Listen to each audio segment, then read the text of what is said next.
join me in welcoming some of the wonderful artists who brought this movie to life. First, I want to introduce a Gotham PGA and WJA nominee for his script for Tonya. Just this morning, he was nominated for a BAFTA Award for Best Original Screenplay. Please welcome Stephen Rogers.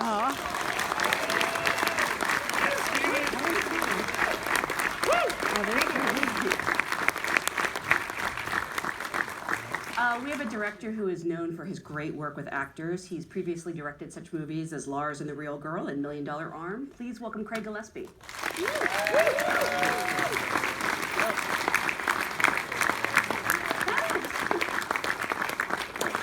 A wonderful actor you might recognize from the series Kingdom and Betas. Please welcome Paul Walter Hauser.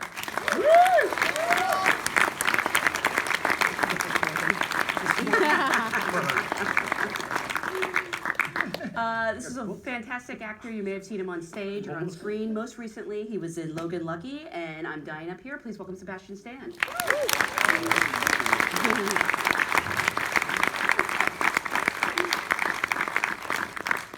I'm always afraid I'm going to get this wrong, but I believe she has 7 Emmys. Yes. Seven? She is a 7-time Emmy winner. And believe it or not, after 6 nominations, I believe, she just won her first Golden Globe for I, Tonya,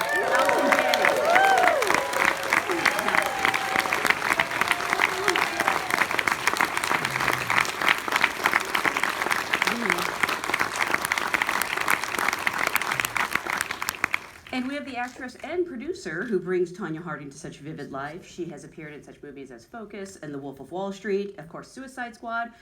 For her work in I, Tonya, she has been nominated for a Golden Globe, a BAFTA, a SAG Award, a Gotham Award, I believe. Please welcome Margot Robbie.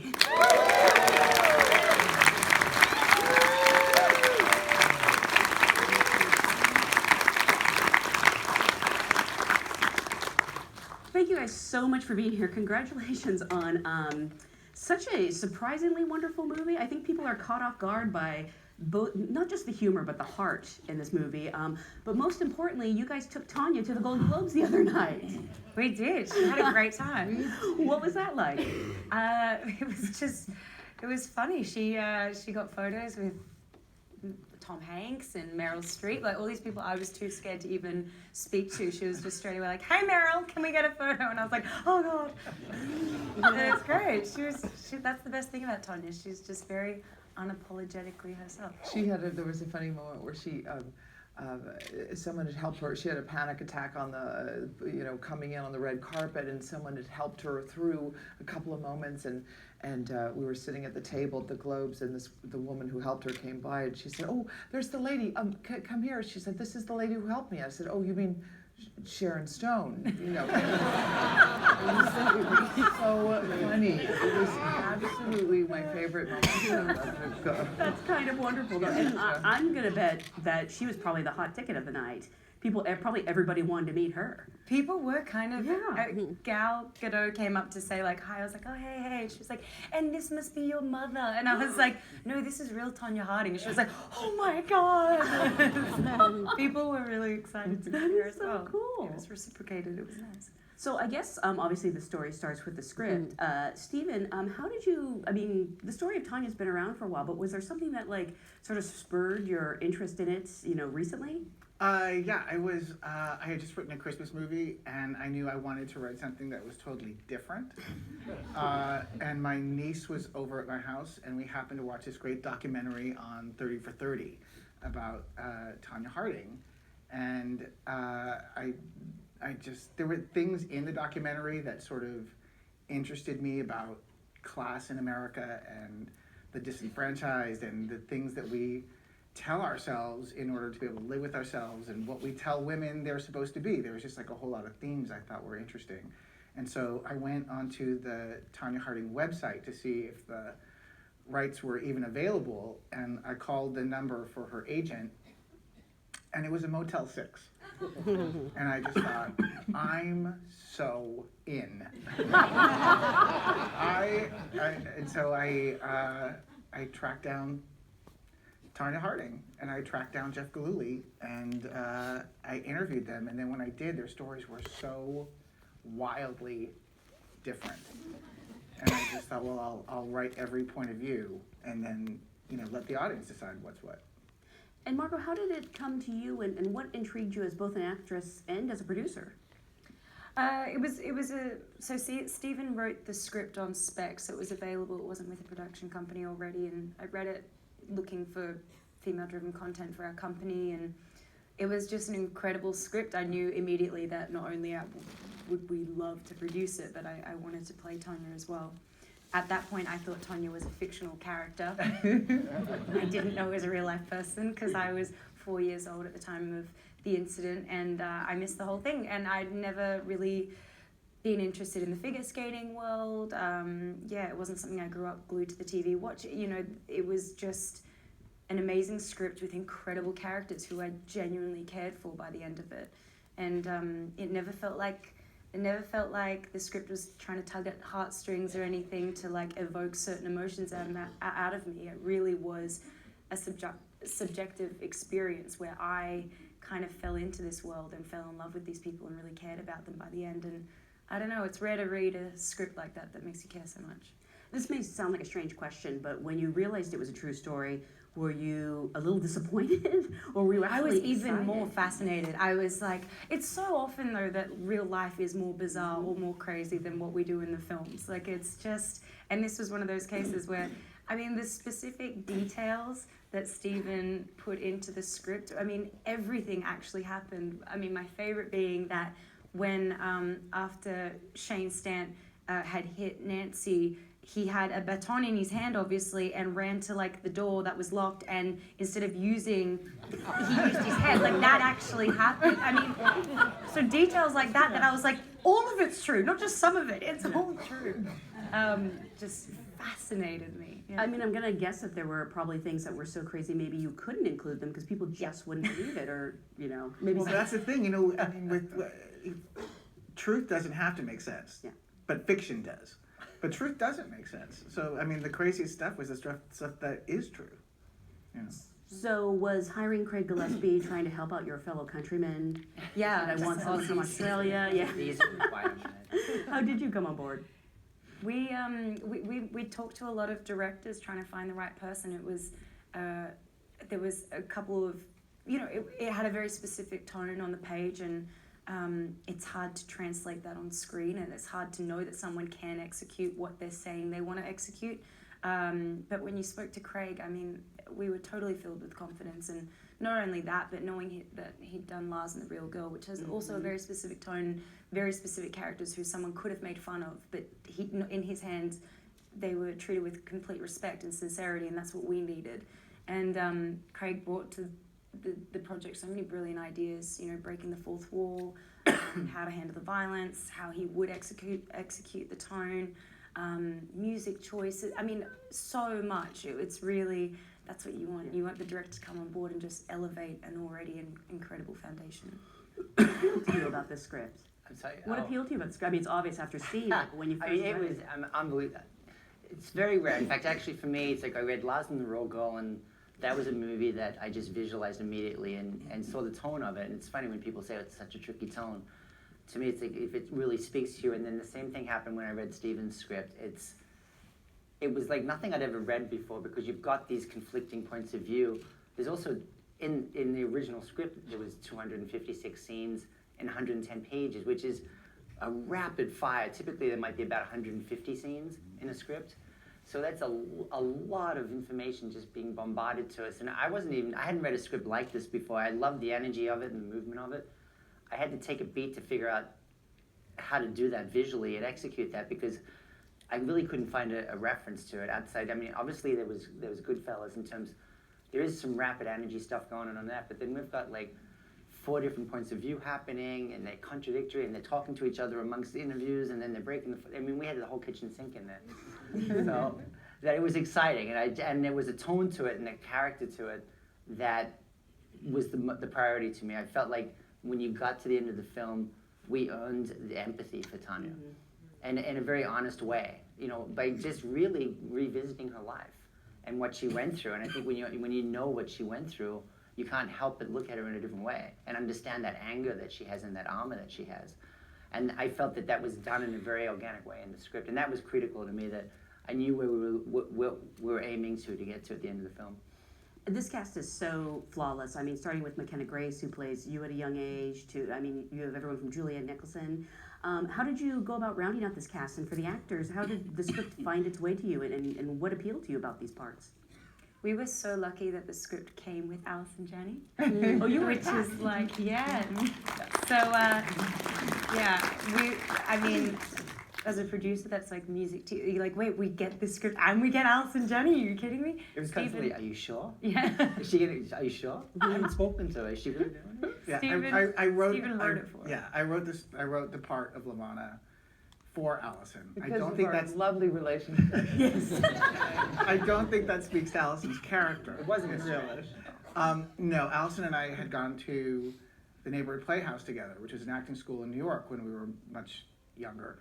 And so I always knew how great Allison was, and I've always tried to put her in movies that I've written, and she had, for one reason or another, had never gotten the part. And so this was a spec script, which means that I wrote it for no money, and then when we went out with it, if there was heat on it, I could make some demands. And the first demand that I made was that Allison Janney was going to finally play the part that I wrote for her. So that was a big deal. I mean, that is a huge compliment, but also when you look at the character, did you ever go like, wait, you wrote this for me? Not at all. I never was insulted. I was like, Until oh, now. damn, this is. I was more like, how did you come up with that unbelievable look with the bird and the full haircut? I'm fascinated. And then he said, hold on, and he sent me the link of the documentary of the real woman. I was like, oh my Lord, and I was excited, slightly intimidated, playing a woman who exists, like what Margot had to do. I'm very intimidated about playing real people, and I was kind of let off the hook because we couldn't find her. Lavana was nowhere. We couldn't find her anywhere. Tonya didn't know where she was, and so I felt a sort of, oh, thank God, I can just make her up. You know, I would have asked her a million questions had I met her, but I got to put her together in the way that I related to it. I didn't feel the onus of having to, do everything the way she did it, and which impresses me what Margot did, because I would have been intimidated about that. But then I want you to say how she decided to figure out what she was going to do before she met Tonya. Right, 'cause you prepared for months before meeting Tonya, didn't you? I did, yeah. I did want to, in similar to what Allison's saying, like there's freedom in treating it like a character, not replicating a real life person. And so I did want to treat, when I refer to Tonya, I think of my character Tonya. I don't think of real life Tonya. And I wanted to keep them separate in my mind, and they always have been, which gives me a lot more freedom on set to really go for it. Say something that is wrong or doesn't paint you in the best light. I feel like if I felt too obliged to replicate the best version of real life Tonya, I wouldn't really be doing much as a character.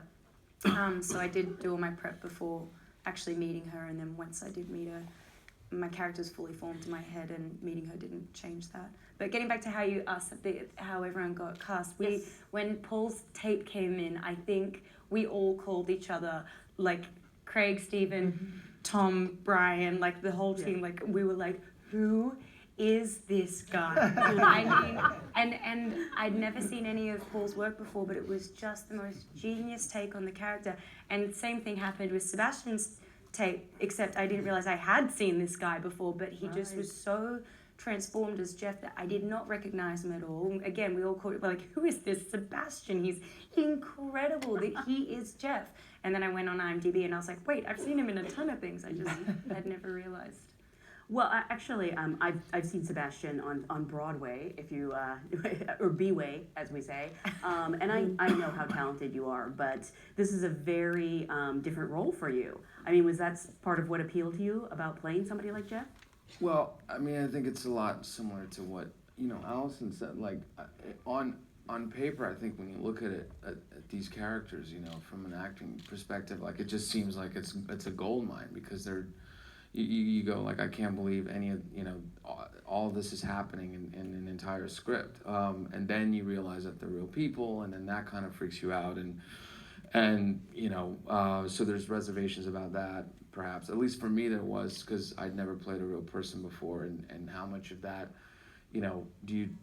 where is the fine line between treating you like a character and then also doing ownership, that is to the real person. So but all those questions was appealing about the project, you know. So. And did you guys have a chemistry read, or I mean, how did you know that he was the guy? We did, Yeah, yeah. we did. It was a very, I mean, it was a very important relationship throughout the film and a very tricky one to navigate. So we knew that we needed to find some sort of genuine chemistry, because they did really need to love each other, because you see them together for a lot of the film. And we did a chemistry read, and as soon as Sebastian came in, it was just his way of playing Jeff was like no one else's take on it. He made him likable and empathetic and vulnerable, and someone who just, it felt like he just didn't know what to do with his emotions, and that made his violence more understandable, as horrible as that is. But it was just, it was incredible. And the second he walked out, Craig and I were like, Yeah, we'd been looking for months, because that was starting with Margot and Allison, which was such an amazing tone of the film, and they set that tone. The third piece of the puzzle of finding Jeff and that dance that was going to happen with that relationship was really tricky, and then Sebastian came in and just fulfilled my wishes, because again, he played it in a way that was so complex and filled with humor and darkness and all at once, and just like so tormented, but breaking your heart, and it was everything I was hoping for, to see the two of them together in the room. Paul, do you remember the scene you auditioned with? Was it a self-tape, or did you? I'm hoping you guys have it and put it on the DVD. Yeah, shoot, I don't remember what I did in the room. Here's what I know. You did the scene like you effing green. Oh, I did three. Yeah, I did three scenes. It was the diner, the restaurant with the topless dancers, and and the interview. I know, and you also did the 3 steps ahead. Oh yeah, the fight. So it was a lot. 4 steps I ahead. believe it was 13 pages, the audition. So we were thorough. We hadn't do the whole. I was- hadn't do the whole movie. I was just filming a pilot in Vancouver, and we were 2-3 days out of wrapping, and I got the audition. And I was like, director's session. Guys like me don't go straight to director. What's going on? Clearly, they were in trouble. And so I went in there, and the night before, I kind of I had spent so much time working on it because I wanted it so bad. I'm a fan of Lars and the Real Girl. I'm a lifelong fan of Allison. Margot's one of my favorite new actors. Like, it was such a big deal that I was like, study the hell out of it, and then when you walk in the room, act like it doesn't matter. Which I never. You nailed it. Which I never do. And so I did that, and then they brought me back for another read with Craig, I think, to make sure, like, is this guy sane? Is he normal? Character actors aren't sane people, by the way. Ben Foster, Danny McBride, they're not normal people. We're messed up. So it was a joy to play that role, and Craig was really good at kind of bringing me back and forth. If I went too far, he'd be like, let's bring it in. And then I'd do a straight take, and he'd be like, all right, more crazy. The amazing thing with Paul is he can stay right on script, or he can improvise so well. Oh yeah. And just surprise you every take if you want. So you have this amazing luxury to all these jewels to have to choose from. Well, then we've got the script, if we want to be there. I believe, Sebastian, you did get to meet Jeff. I did, yeah. How far into your research, did you already have ideas about him before you sat down to meet him? I had a lot of preconceived ideas. I mean, there was a lot of judgments that I had, that I think were gonna not help me in the long run if I kept going forward. But the main issue was that there was nothing on him when they were really young and they were just meeting, and nothing on him now, like when he's 50 years old. So just wanting to see him, the way he ended up looking now, and kind of where his mind was at, or anything like that was going to be helpful. And he was around. I think I would have, I don't know, he was around and accessible, and so it felt like the right thing to do, to sit down with him. I mean, was there one specific question you wanted to ask him, or did you just want to sort of get a sense of him? Why did you think the mustache was a good idea? Selling thing. He didn't have an answer for that. Oh, you really did ask? No, yeah, I asked him. Yeah, I mean, I asked it. Yeah, it was. I think at the end of the day, I just wanted to know about his upbringing, which, to be honest, I think sounded that he had a pretty tough upbringing from what I gathered, and then I just wanted to know about how it was when they met, and what that was, and kind of how it started, and what he felt about that, and he was very vocal about, you know, having had strong feelings for her, and that was kind of what I needed. That's what I needed, really, you know, much more than sitting there and talking about stuff that I really didn't, you know, I wasn't going to get certain truths out of him or whatever that he hadn't told Stephen at that point. So I'm actually really curious about that, Stephen. When you interviewed Tonya and Jeff, obviously they'd met, and they talked about these early days because they're captured in the film. Like, you understand why they fell in love, and like I'm weirdly rooting for them. Did they talk about it with sentiment or fondness? Jeff did. Tonya did not. But so I think a lot of that stuff was for me from Jeff's point of view. But Jeff actually just very, very recently saw the movie. Oh, really? For the first time, and I was really nervous. I didn't even know why he would actually agree to have me interview him, you know, because I've never even interviewed anybody before. I didn't tell him that, but he didn't give interviews.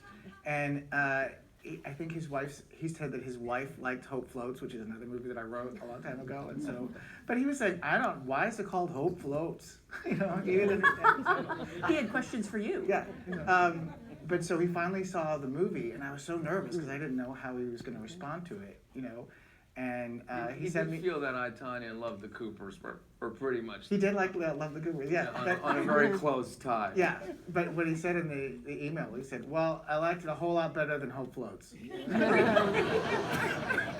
Yeah. That's a great review. It was a good review. For me, it was a good review. Yeah, and I got a Christmas card from his family, and his wife wrote me a note saying that, you know, she liked it better than Hope Floats too. Wow, that is high praise. Yeah. She loved it. Paul and Allison, I know you guys weren't able to meet your real life counterparts, and you mentioned that in a way that was relief for you, but is there one thing you would have wanted to ask them? I had a lot of questions for her. I definitely would have just wanted to find out about her childhood and what she went through, what her hopes and dreams were, and just those, because I don't think she would have. I think she would have denied having abused Tonya at all, as I think people do in that situation. I really wish I could have asked her about those things, but I think what I figured out on my own about her was probably true, and whatever it helped me as an actress play this role and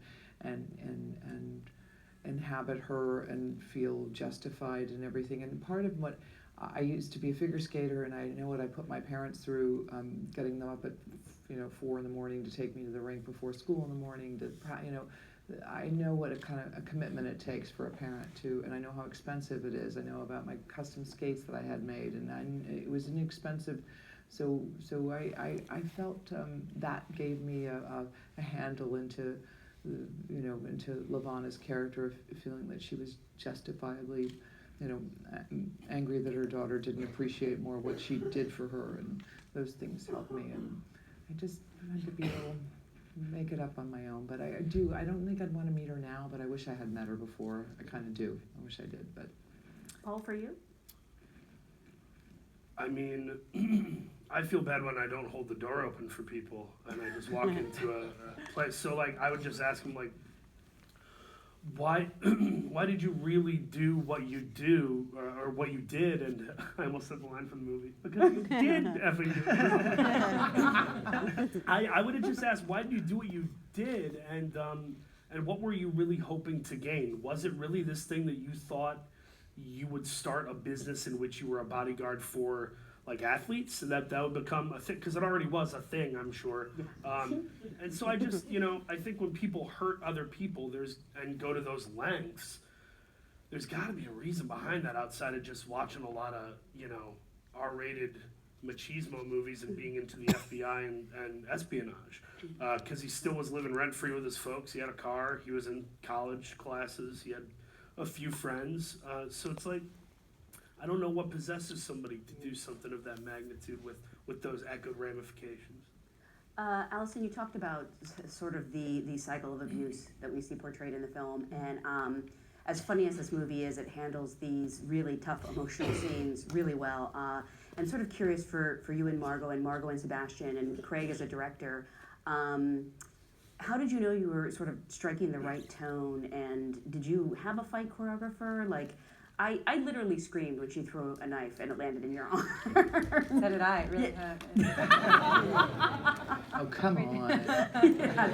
You were fine.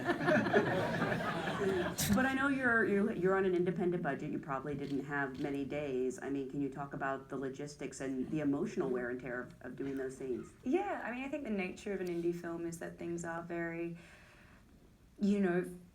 frenetic, because sometimes you are really racing and it's not a carefully planned out thing always, but that was what gave this movie the spirit that it has, and that's the world that She it was so existed in. brave. That's what I loved about her is when we did just even, I know she had much more physicality with Sebastian, but even in that knife scene, we didn't get to rehearse that. It was right before we shot it. It was like, okay, it was in the space we shot in. It was about as big as these two chairs together. I mean, we had no, and she just had to try. I had a rubber knife, and I was going to throw at her. And I was like, honey, I'm trying not to hit you. I'm going to try not to hit you, but I may hit you. But it was a rubber knife, So she was like, fine, just throw it. And they had a MacGyver contraption on her arm. It was all, everyone was just like, let's make it work. We're going to make it work, and let's go. And It was just whatever was on the table. It was like, just throw any of that. Just whatever's there, just throw it. it's like, all right, I'm just going to throw it. I may hit you sometimes, may not. And we just jumped in and did it. And she made it okay, because she was okay with it, and she was fierce about it. And their stuff, you have to speak to that, because you guys had a whole other world of that. You had a choreographer, right? Didn't you? Or We had it, we had Yeah, some yeah. coordinated help out with like the big, some And of the all big. that stuff was really rehearsed. I mean, like I think we really, we rehearsed it a lot. Yeah. Um, I mean, it I'm was only crazy. No matter like how much you try, it's like Yeah. when you get to that emotional level when you're acting, I feel like things just get a little out of control sometimes. And Craig just kept rolling. He was like, just keep rolling. They're killing each I other. think it helps. You've done so much stunt work, Sebastian. So I think it did help in terms of how to handle the situation and where to grab people. But to me, the tricky part of this was, one, obviously the violence was something that was I was the most concerned with in the film, and how to deal with that. But it was the first question that Margot asked me when we met, and she said, "How are you going to handle it?" And I said, "I think it's got to be brutal. I think for us to understand where Tonya came from, and all of these walls that she has up, and the way that she sees the world, we need to see what she went through." So then it was trying to figure out how to do that and understand why they keep having this relationship and this cycle of going back. So to find any traits of like what that balance is in their relationship, that you can understand that they keep coming back to each other. So there was this whole dance of like, she's got to fight back as much as he does, and just the spontaneity and Sebastian's character not being able to handle his emotions. And so we had to go into all of that as well. And then the idea of breaking the fourth wall with Margot, because when you would see Tonya talking about it in interviews, she would just say it in the most casual way and just shrug about it. And I thought, if we can try and convey that in the scene and have her break the fourth wall, it would tell us that this doesn't mean anything to her. She can step out of the scene and talk to us like it's no big deal. And I thought that would reinforce her mentality with it. So there was we had a lot of discussions about, how to fit that into the movie. Mm-hmm. I just want to give a postscript to the fearlessness thing, because there were days where they would be like, "Paul, you wrapped for the day. It's 2 p.m. And I'm like, "I'm not going back to the Sheridan. I got ALLISON, JANNEY, and Sebastian Stan, and Julia Nicholson, and Margot Robbie on set.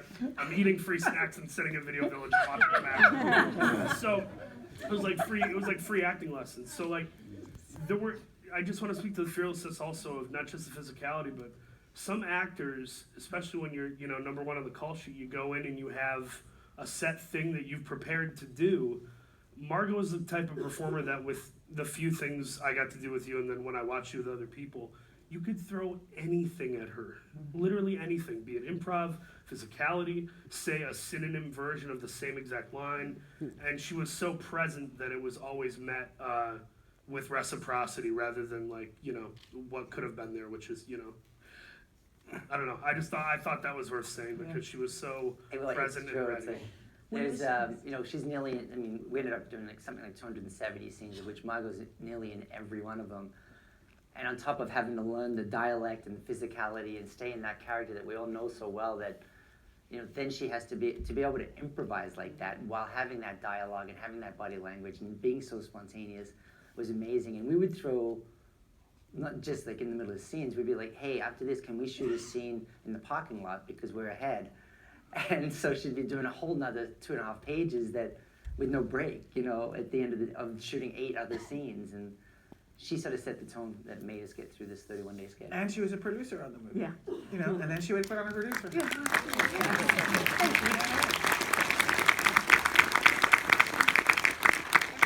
You guys say you could throw anything at Margot. I think you mean literally. Yeah. I'm not picturing. That's actually what I thought what Paul meant when you first said that. You can, if you need to throw it. Just nice, just nice. But these are some dark places to go to it, and specifically for you three. I mean, do you sort of take your work home with you? Would you, after some of those intense scenes between you and Sebastian, do you do an actor thing where you check in with each other, or? I think, yeah, we do kind of, not in a formal way, but you do kind of check, like, you okay, you know. Yeah, I always, you know, I think you always made me feel comfortable when I would always be very uncomfortable in a lot of times. But she made it feel so okay, you know, like it could just be something like where, you know, we're in between takes, we're sitting in it, you know, we'd be in a car, whatever, and she's got like blood on her face, and she turned and suddenly, you know, go like, I can't believe this is our lives, and then like, all right, we're here, you know, like we are here no matter what happens, you know, and that's, I think, important. That's what was important, you know. I just want to ask, our sponsor is Filmstruck, and so we always like to ask people, who are some of the filmmakers or movies or performances that have influenced you as an artist?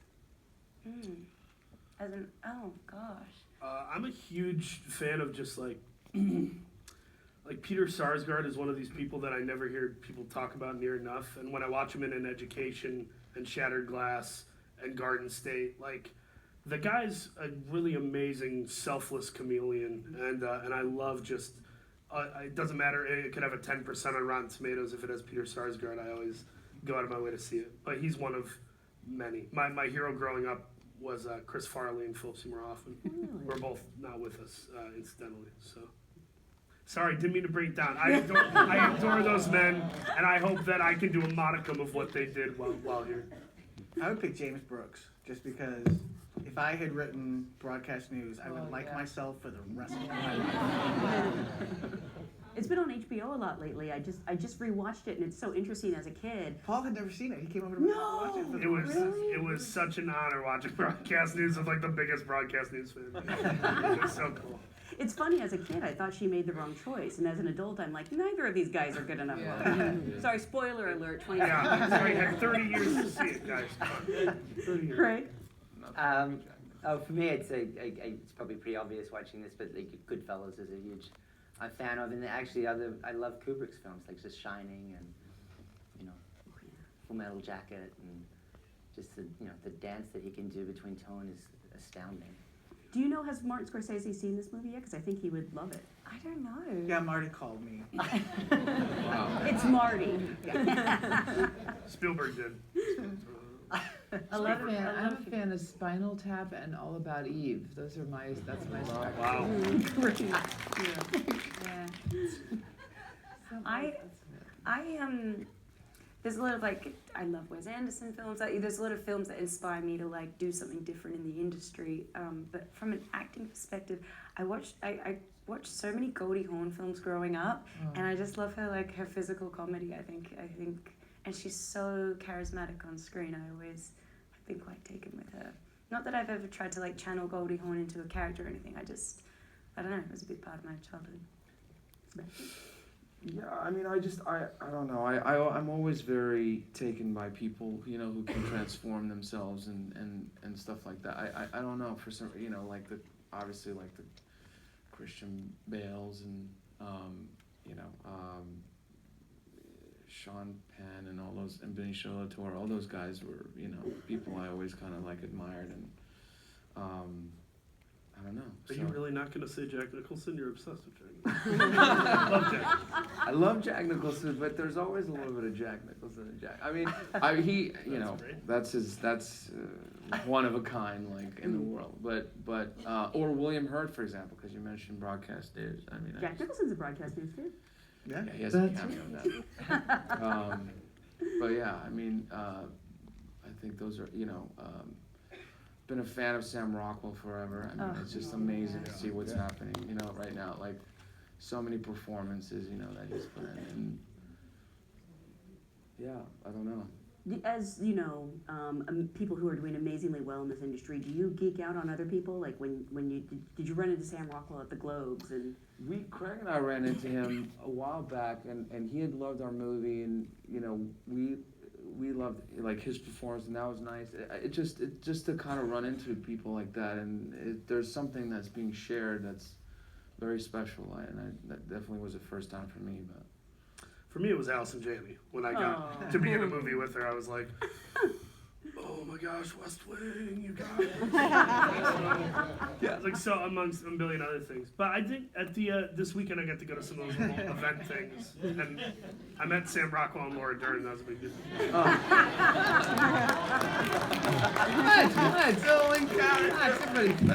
I'm gonna pay her back if she does the jackal. Do it. JK Simmons. Well, I want to remind everyone, first of all, go watch Broadcast News on HBO, but then go to the theater and see I, Tonya again. It is still in theaters. It's the movie everyone's talking about. I can't stop talking about it. Thank you guys for being a great